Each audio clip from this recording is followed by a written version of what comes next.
After days on the road with a dusty trade caravan, the kind of humble beginning from which legends are born, you crest the final ridge and lay eyes upon Restwell Keep, its weathered battlements etched in twilight. Stories drift like smoke through the land, all whispering of the chaos scar, a shattered valley sundered by a star that fell from the heavens in a past so ancient the earth itself recoils from its memory. It is said that the scar exudes a darkness that draws evil as flame draws moths. But where others see doom, you see opportunity. Welcome to Nosh Solo.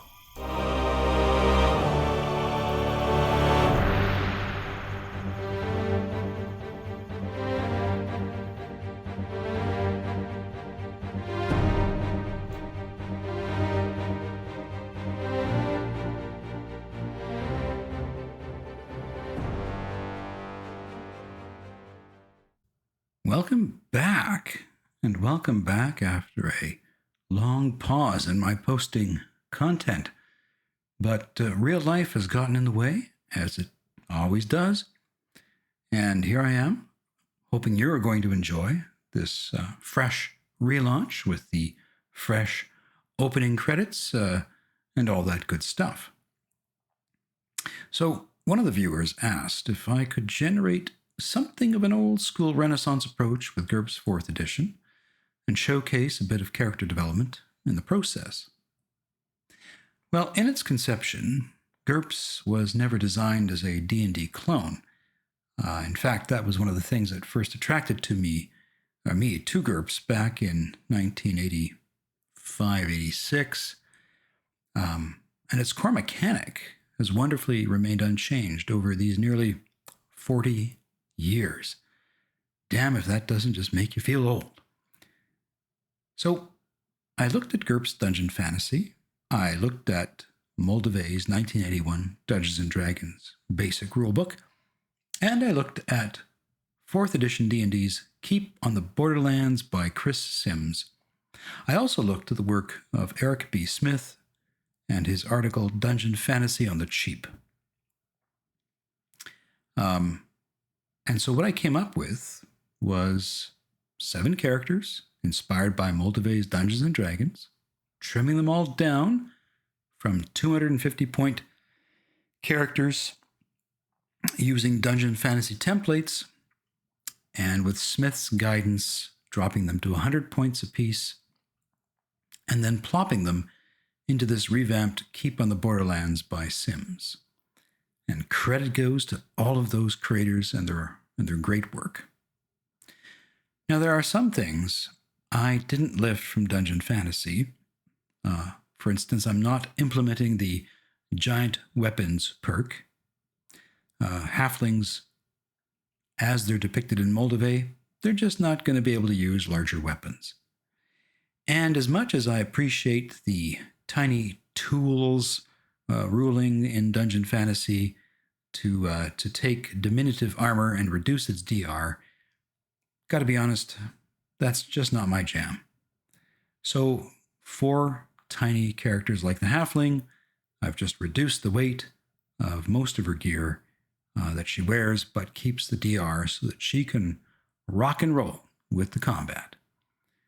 If you don't like that, then you don't need to watch anymore, but I hope you will. And I think this is one of the things I love about GURPS, is just how adaptable it can be. All right, so I think, without further ado, I should try and introduce these characters that you got to see in that introduction.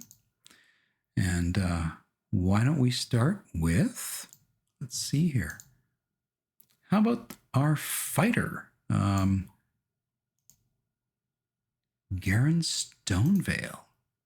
The other thing I'm going to do is try to share everything as if you were a player at my virtual tabletop. And so instead of seeing all my GM stuff, you're just going to see what the GM would present a player. Well, there's an image of Garen Stonevale.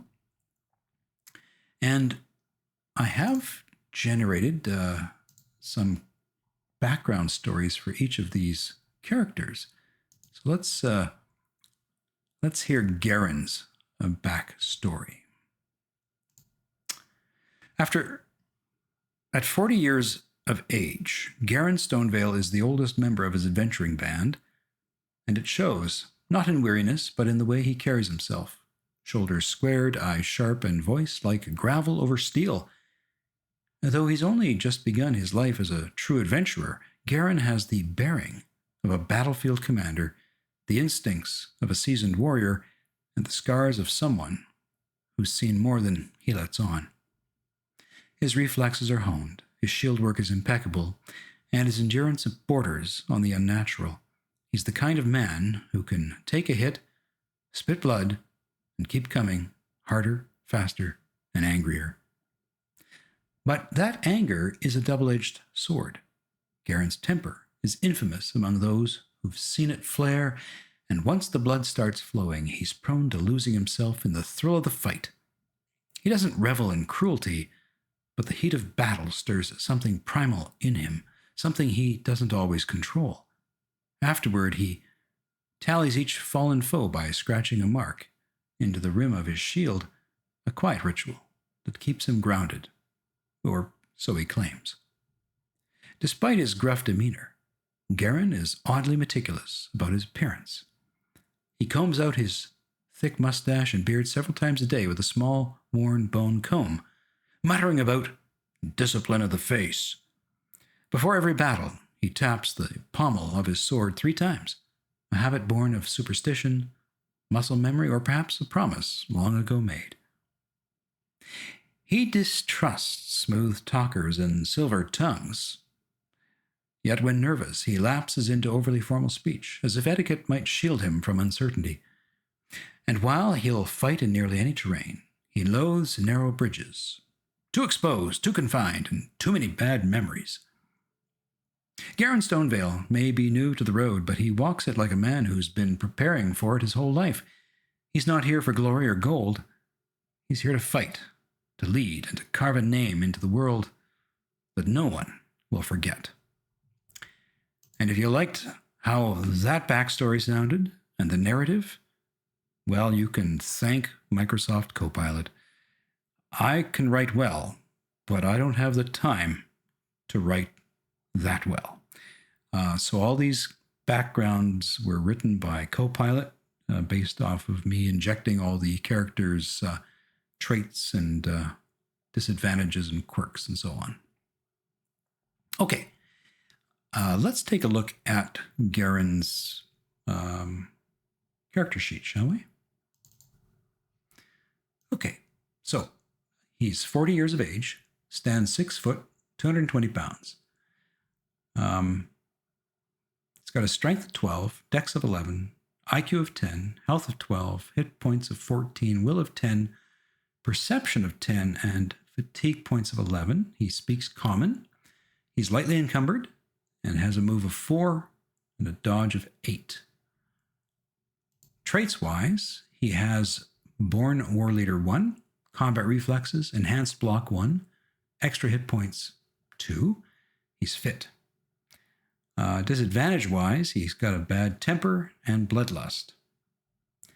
Abilities-wise, he has Axe Mace at 13, Bow at 12, Brawling at 12, Broadsword at 14, Fast Draw Sword at 12, Intimidation of 10, Knife of 11, Shield of 14, Stealth of 10, Tactics of 10, and Two-Handed Sword at 13. For his other abilities, he has Consciousness Check of 13, Death Check of 13, Fright Check of 12, and Perception by any means of 10.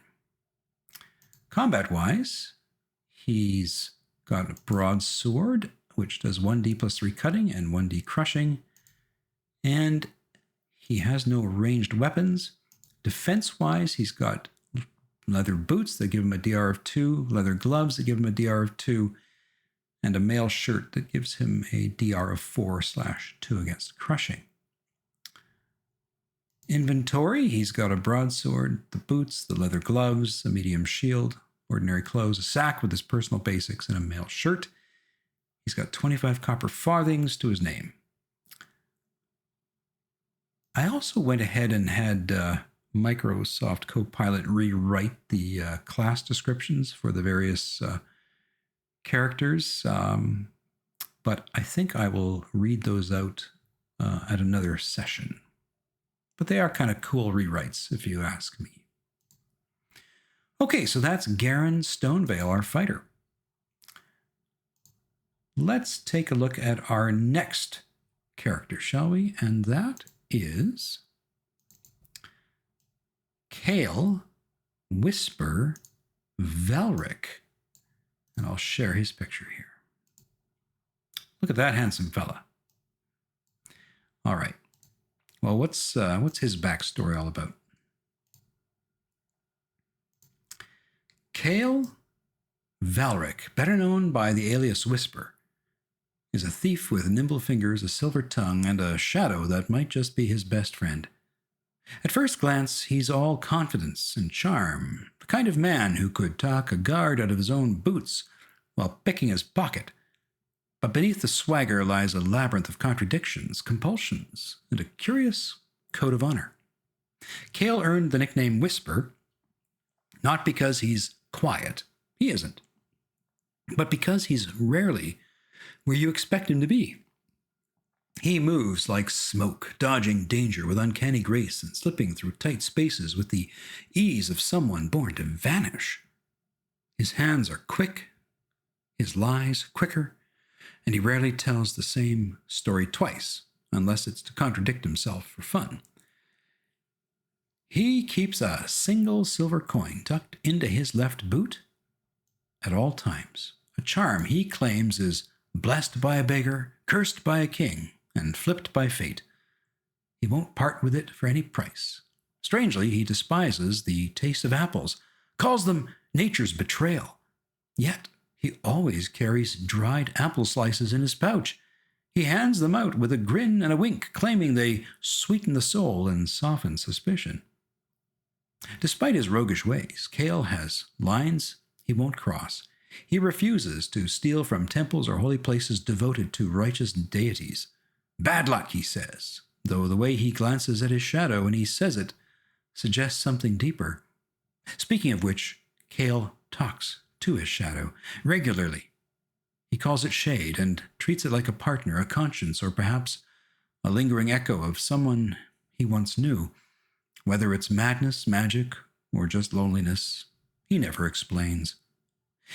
He hates being in the center of any room, plaza, or conversation, preferring the edges, the corners, the places where exits are visible and attention is optional. Still, his overconfidence often drags him into the spotlight, where he improvises with a grin and a lie that sounds just true enough to believe.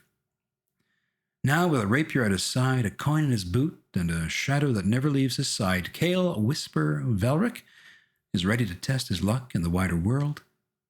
He's not sure what he's looking for. Fortune, redemption, or just a good story. But he's certain he'll find it. Or steal it. Well, let's take a look at Kale's character sheet. So, he's human. He's 28, 5'3", 125 pounds. He's got a strength of 10, a dex of 12, an IQ of 10, a health of 11, hit points of 10, will of 10, perception of 11, and fatigue points of 11. He speaks common. He has no encumbrance. He has a move of 6 and a dodge of 9. Traits-wise, he has enhanced dodge. He's got high manual dexterity, both at 1.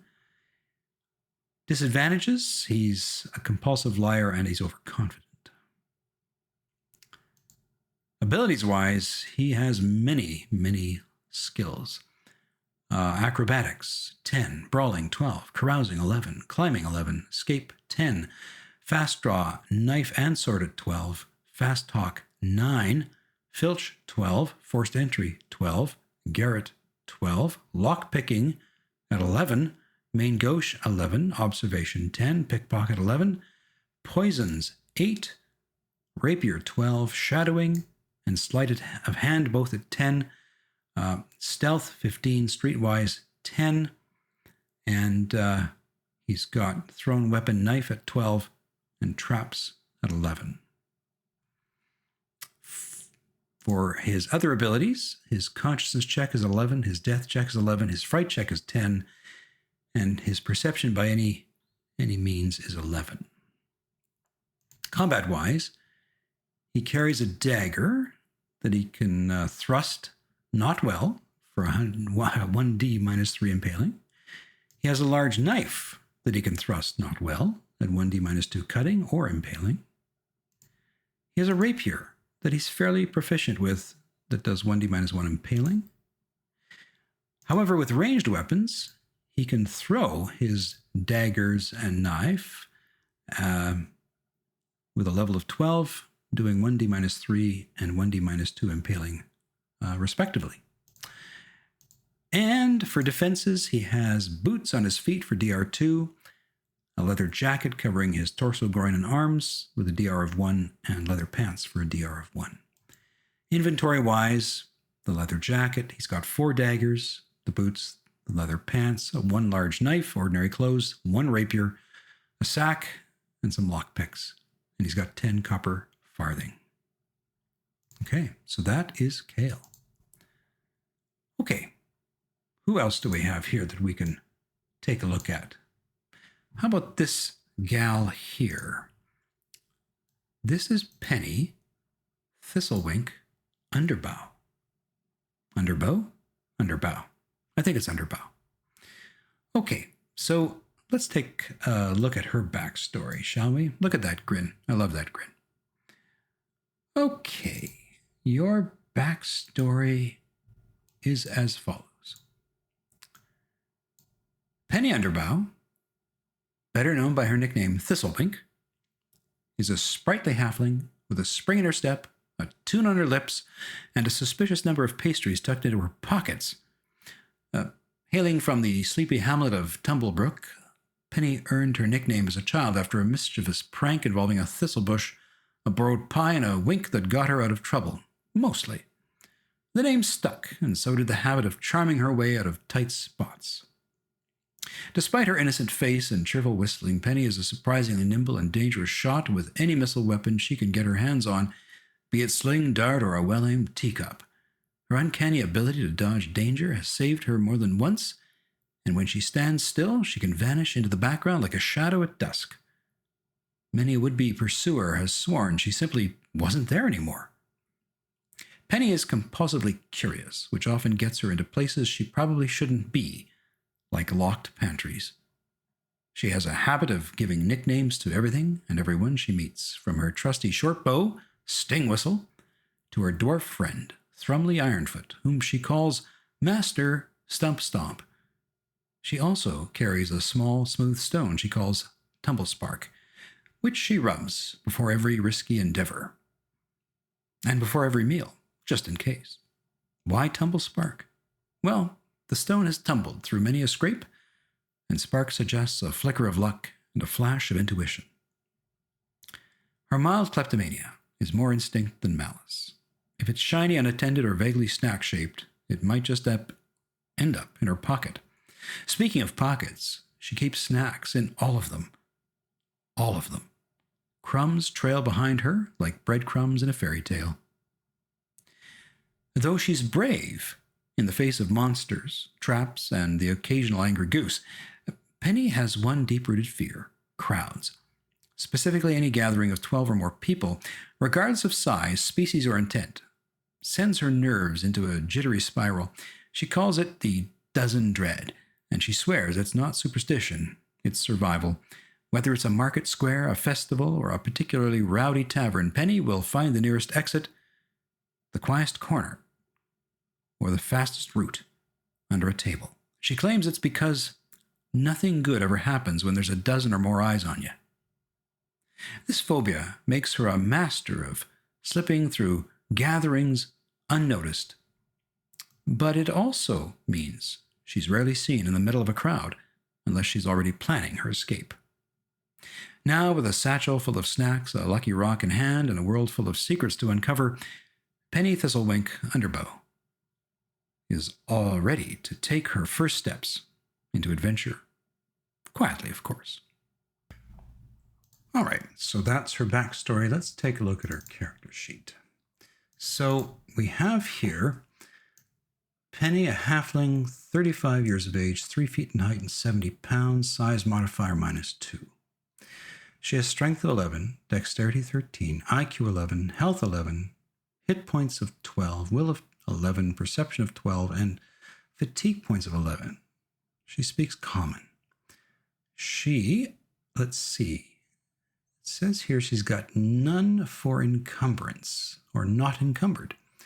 And that means that her move is 6 and her dodge is 9. We'll keep moving along here. Traits-wise, she has enhanced dodge 1. Hairy feet, of course, halfling marksmanship 2, honest face, and silence 2. For disadvantages, she has phobia of crowds, and she has some racial disadvantages, such as gluttony and kleptomania. I think there's another one up here. Oh, yes. Yep, she's curious. Abilities-wise, let's see. Skills, she's got bow at 15, so she's a crack shot. Brawling at 13, shield of 13, short sword of 13, and stealth of 12. Her other abilities, she's got consciousness, death, and fright checks at 11, and she has perception by any means of 12. Combat-wise, she's only armored with a mail shirt, providing her a 4/2 DR against crushing. Her short sword, she's got a 13 and does 1d + 1 cutting or 1d - 1 impaling. And ranged-wise,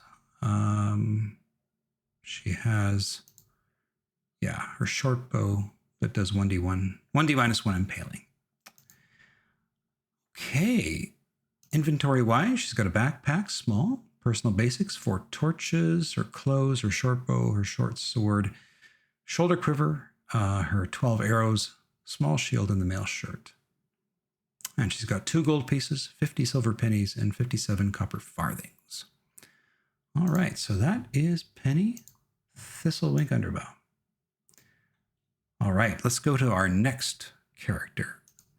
And that is a human, a cleric, by the name of Sister Halfling of the Emberlight.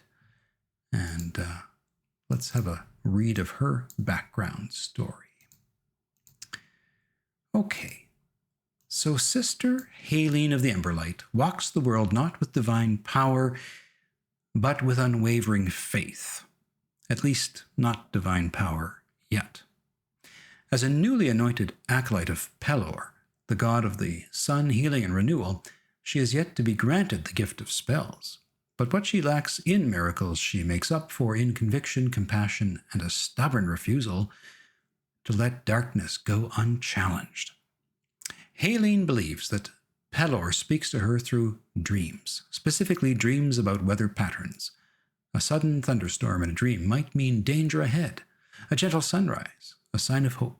Her interpretations are often cryptic, sometimes wildly off the mark, but she clings to them with the fervor of someone who needs to believe that her God is listening. She never refuses a request for healing, even from those who have wronged her. The light does not choose its vessel by the worth of the wounded, she says, quoting what may or may not be an actual Pelorite teaching. In fact, Halfling is known for reciting obscure and often irrelevant bits of Pelorite wisdom in tense moments. Aphorisms like, "Even the shadow of a sundial tells the truth twice a day," or "The wheat does not question the warmth of the sun." Her weapon of choice is a simple mace, which she blesses with a whispered prayer before every battle. She has taken a solemn vow never to wield an edged weapon, believing that to shed blood with a blade is to stray from the path of mercy.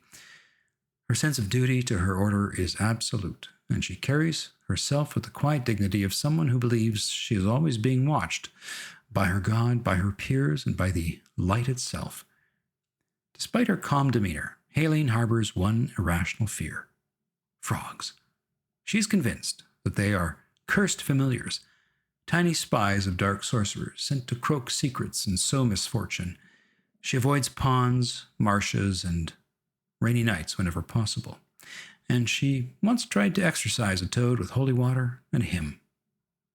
Sister Halene may not yet wield divine magic, but her faith is a flame that refuses to flicker. And in a world of shadows, sometimes belief is the first light to break the dark. Well, let's take a look at Sister Halene's character sheet. So, she's 35, 5'4", and 115 pounds. She has a strength of 10, dexterity of 11, IQ of 12, health of 11, hit points of 10, will of 12, perception of 12, and fatigue points of 11. She speaks common. She has medium encumbrance, which reduces her move to 3, and she has a dodge of 6. Traits-wise, she has clerical investment and power investiture 3, holy. And she has 2 disadvantages, sense of duty to co-religionists, and a vow, no edged weapons. Abilities-wise, she has Axe Mace at 13, Diagnosis at 10, Esoteric Medicine, Holy at 13, Occultism 11, Religious Ritual, Pellerite 10, Shield at 14, Stealth at 11, and Theology Pellerite at 10. Spells-wise, none. And her other abilities are Consciousness and Death checks at 11, and her Fright check at 12, and Perception by any means at 12. Combat-wise, she carries a mace that does 1d plus 3 crushing, and she can throw that mace not well at all for 1d plus 3 crushing.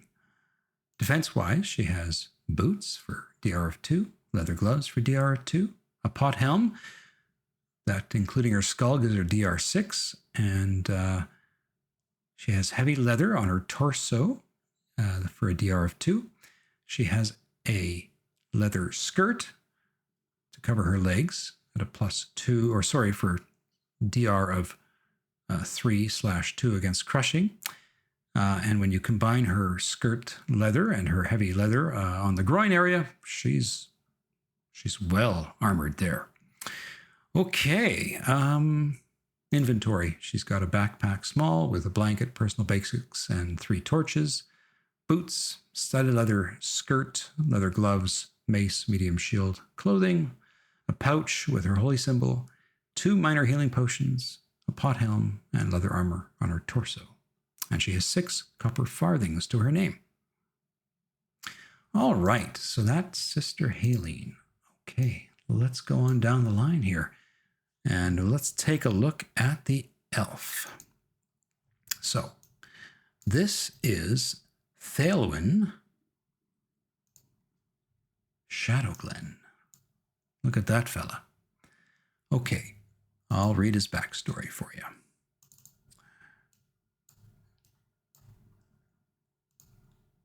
Here we are.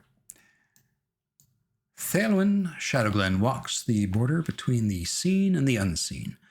A young elf whose presence feels like a breeze through ancient trees, gentle but impossible to ignore. With hair like spun gold laced with forest green, and eyes that pierce like starlight through mist, Thalwyn carries the quiet beauty of the deep woods wherever he goes. Though only just beginning his life as an adventurer, he moves with the poise of one who has long listened to the rhythm of the natural world. A gifted archer, Thalwyn can loose arrows with uncanny speed and precision, his longbow singing like a harp string in his hands. He also possesses the innate elven gift of infravision. And though his spellcasting is still in his infancy, he channels the ancient magic of the forest with reverence and care. Thalwyn is a creature of dawn and dusk. He rises early, often before the sun, to greet the day with silent meditation beneath the trees. Yet when the moon is full, he sometimes sleepwalks, drawn by silver light to wander the canopy, where he might be found sleeping in the crook of a high branch, murmuring to the stars. He whispers to trees as if they're old friends, and perhaps they are. He has a deep sense of duty to the natural world, and his selflessness is as instinctive as his breath. He gives freely to those in need, whether food, coin, or comfort, and he never turns away a wounded creature, Oddly, he collects lost buttons, treating them like tiny tokens of forgotten stories. He keeps them in a small pouch, each one catalogued in his mind. Despite his grace, Thelwyn harbors a quiet dislike for butterflies. He never fully knows if they are natural or fey-born. He once followed such a butterfly that appeared to lead him playfully into the depths of the woods. He was lost for an entire day, unharmed, but lost. And ever since, he is cautious of butterflies. He never harms them, but he watches them with his narrowed eyes. And those near him might hear him say, "Wings that shimmer hide shadows beneath." Now, with bow in hand and the wind at his back, Thelwyn Shadowglen steps beyond the borders of his woodland home. He seeks not glory, but balance, to mend what is broken, to protect what is sacred, and to follow the whispering call of the wild places. Let's take a look at his character sheet. So, he is 200 years old. He's 5'7" and 145 pounds. He's got a strength of 10, dex of 11, IQ of 12, health of 10, hit points of 11, will of 12, perception of 12, and fatigue points of 10. He speaks Common, Elvish, Gnoll, Hobgoblin, and Orc. He's lightly encumbered and has a move of 4 and a dodge of 7. He's also he's attractive, and so that gives him some bonuses for his reactions, along with having a few other traits we'll go over right now. He has Heroic Archer, attractive appearance, as I say, Forest Guardian 2, he has Infravision, and Magery 0. For disads, he's got Charitable and Selfless. And he also has a racial trait disadvantage of Sense of Duty to Nature. Abilities-wise, just above average with the bow. Brawling of 11, Broadsword of 10, Fast Draw Arrow of 13, First Aid of 12, and Stealth of 12. Spells, he has Daze, Foolishness, and Sleep. For his other abilities, he's got Consciousness and Death checks at 10, Fright checks at 12. Mage Sense to detect magic items at 12. And Perception by any means of 12, but with his Infravision, when he wants to spot a target or an object emitting heat, he gets to roll on 14. Combat-wise, he has a short sword, so he's not able to afford, I believe, a broadsword or proper broadsword, so he's got to use this thing at a lower level. But he would do 1d cutting with it, or 1d minus 2 impaling. Ranged, however, he's got his long bow that does 1d impaling. He also carries a light cloak. Defense-wise, he's got leather boots for a DR of 2, leather gloves for a DR of 2, and his mail shirt for a split DR of 4 and 2 against crushing. Inventory-wise, he's got 12 arrows. He's got a small backpack with his personal basics. He's got boots, leather gloves, a light cloak, a long bow. His clothing, a pouch, a short sword, shoulder quiver, and a mail shirt. And he has 2 copper farthing to his name, so he's not very wealthy. Must give that money away. All right, so that is Thelwyn Shadowglen.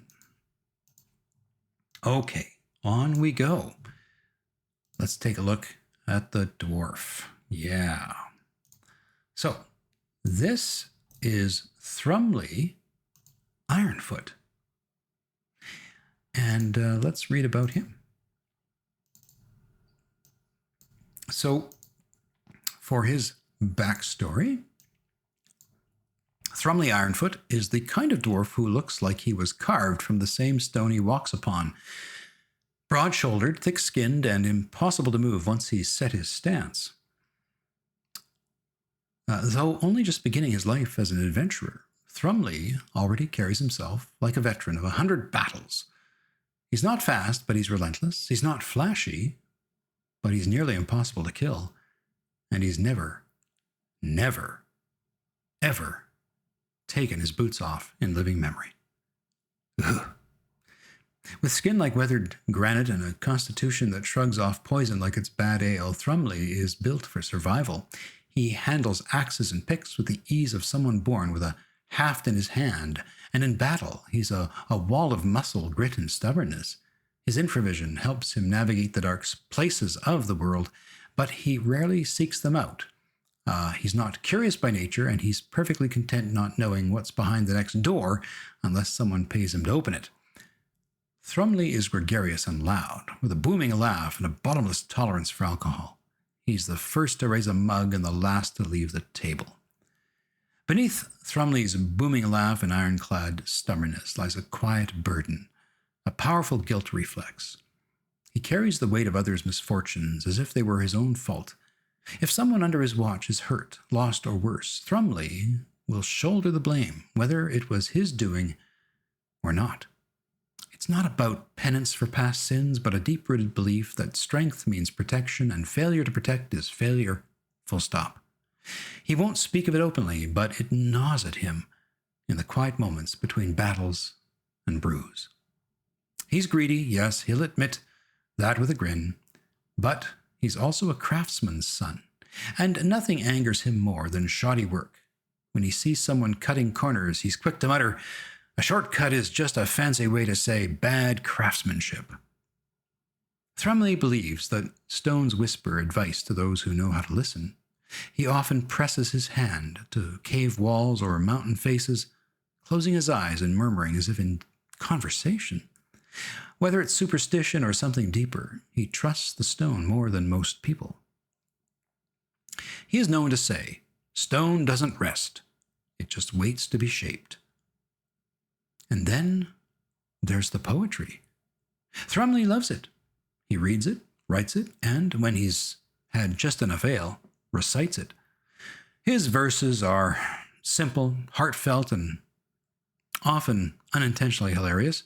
He's bashful about it, but secretly hopes someone will ask him to recite just one poem. But not in front of elves. Now, with his boots firmly on, his axe at his side, and a half-finished poem in his pack, Thrumley Ironfoot sets out into the world, not to seek glory, but to earn enough gold to sleep soundly, drink deeply, and maybe, just maybe, write a stanza worth remembering. Well, let's take a look at Thrumley's character sheet. So, he's 195 years old. Stands at 4 foot, 165 pounds.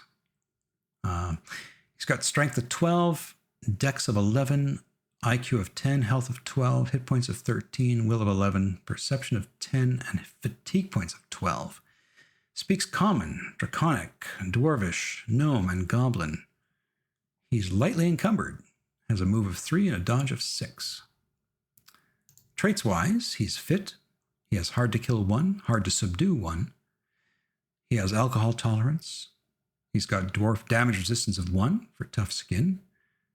He has infravision and lifting strength of 2.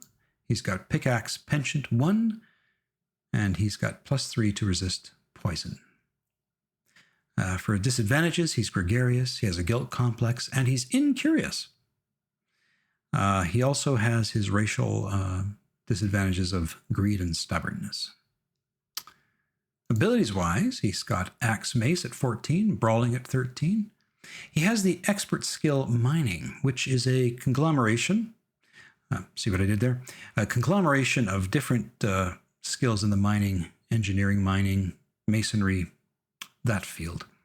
And so if he needs to detect passages or something, he would roll off that, I believe. He has First Aid at 10. Forced Entry at 12, Intimidation at 12, Knife of 11, Shield of 13, Stealth of 12, Thrown Weapon Axe at 14, and Traps of 10. For his other abilities, he's got resistance to poison, or the +3 to his health rolls for 14. He's got his consciousness and death checks at 13. He's got his fright check at 11. Perception by any means at 10, but with infravision, when looking at a target or object that emits heat, he rolls on a 12. Combat-wise, he's got a balanced axe, that he's very well using at 15 and has damage of 1d plus 4 cutting. And for ranged, he has throwing axe that he can throw at 14 for 1d plus 4 cutting damage. Defense-wise, he's got leather boots, he's got leather gloves, a pot helm, a mail shirt, mail sleeves, and then tough skin. So he's pretty well armored because with his natural DR, that boosts everything by 1, and his torso and arm, those areas are going to have like a DR of 5 /3 versus crushing. So it's going to be a tough little fella. Inventory-wise, well, yeah, he's got his mail armor, his axe, a small backpack with personal basics, medium shield, his clothes, pouch, and the rest of his armor and weapons. And he's got 51 copper farthing. Okay, so that is Thrumley. Last, but certainly not least, we have the magic user. We have here Valistra Duskthorn. Okay, Valistra, what can we learn about you? Okay, so Valistra Duskthorn is a young and peculiar magic user, freshly unshackled from the dusty halls of her arcane tutelage and eager, if a bit anxious, to carve her own path through the world. Though her spell book is still slim and her power modest, she casts each spell with the flair of a seasoned archmage, sweeping gestures, whispered incantations, and always a final unnecessary flourish that leaves onlookers blinking in confusion or awe. Her fascination with feathers began in childhood, when a mysterious blue jay feather drifted through her window during a thunderstorm. She swore it shimmered with latent magic, and ever since she's collected feathers of all kinds, believing each one holds a fragment of forgotten lore or a whisper of the skies. Her satchel is lined with them, and she often consults her collection as if they might offer guidance. Valistra dresses almost exclusively in blue, claiming it sharpens her focus and aligns her aura with the higher harmonics of the weave. Even when deep in thought, her fingers twitch and trace invisible sigils in the air, an unconscious habit that unnerves tavern patrons and delights children in equal measure. Though she is drawn to magical items with a childlike wonder, Valistra is cautious around relics of unknown origin. She believes that every enchanted object carries echoes of its past owners, and she's wary of touching anything that hasn't been properly identified or cleansed. This caution is rooted in a quiet, persistent delusion. Valistra is convinced that her magic is being watched, monitored by ancient, unseen arcane intelligences she calls the Watchers beyond the glyph. She believes they observe her every spell, judging her progress and intent, though she's never been able to prove their existence. A bit of a loner by nature, Valistra is more comfortable in libraries than bustling cities and crowded avenues. Still, she's determined to prove herself in the wider world, not just to others, but to the mysterious forces she believes are watching. Her journey is just beginning, and though her robes are still too clean and her spellbook barely worn, there's a spark in her eye that hints at something greater. But let's take a look at Valistra's character sheet. So she's a human, 32 years of age, 5'4", 112 pounds. She's got strength of 10, dex of 10, IQ of 13, health of 10, hit points of 10, will of 13, perception of 13, and fatigue points of 13. She speaks common. She's not encumbered and has a move of 5 and a dodge of 8. Traits-wise, she has magery 0 and magery 2. For disadvantages, she has her delusion, and she's a loner. Abilities-wise, she has all the innate attack skills she needs to project her magic in terms of offense. She's skilled in staff and stealth. Spells-wise, she's got daze, foolishness, lend energy, mass sleep, recover energy, and sleep. And for her other abilities, she's got her consciousness and death checks at 10, fright checks at 13, and perception by any means at 13. Combat-wise, with her quarterstaff, depending on how she decides to wield it, she can do anywhere from 1d crushing to 1d plus 2 crushing, or 1d minus 1 crushing. No ranged weapons, and defense-wise, not much. She's got a cloth cap that gives her a DR of 1, and leather gloves that give her a DR of 2. Inventory-wise, she's got a small backpack with personal basics and a wineskin, boots on her feet, and she's got leather gloves on her hands and ordinary clothes, a potion belt, pouch, quarterstaff, and a cloth cap, which makes me go, I forgot to put boots here on her feet, but that's what she's got. So we'll give her DR2 for that.